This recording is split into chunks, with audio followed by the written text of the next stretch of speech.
Saudara, menjelang Hari Raya Idul Fitri 1447 Hijriah, sejumlah usaha mikro, kecil, dan menengah kue kering di Gorontalo mulai kebanjiran pesanan. Salah satunya UMKM kue kering yang bahkan bisa memproduksi ribuan toples kue untuk memenuhi permintaan warga menyambut Lebaran.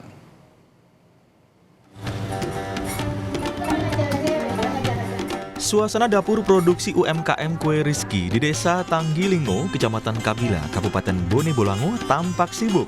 Para pekerja tampak beraktivitas dalam produksi kue kering menjelang Lebaran ini.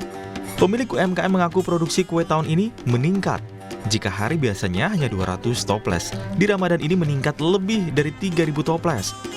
Dari puluhan jenis kue tersebut, yang paling banyak dicari pelanggan adalah kue karawo, coklat, dan kue tulip. Bahkan pesanan kue kering untuk Lebaran sudah mulai masuk sejak 2 bulan sebelum bulan Ramadan. Untuk produksinya itu meningkat dari hari-hari biasanya. Nah, kalau di bulan Ramadan itu di sini ini kami kan sentra kue karawo. Jadi banyak jenis dengan banyak macam harganya juga. Kalau jenis kuenya itu banyak. Kami itu di sini saja itu ada sekitar 70-an jenis. Dalam proses produksi kue ini, pemilik usaha mengaku sempat mengalami kendala, terutama ketersediaan beberapa bahan baku yang kosong di pasar, serta kenaikan harga bahan pembuat kue.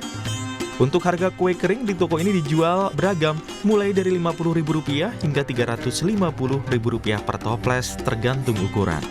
Warga yang memesan kue di UMKM bukan hanya dari Gorontalo saja, namun hingga keluar daerah seperti Sulawesi Utara hingga ke Jakarta. Agustiar, Kompas TV, Gorontalo.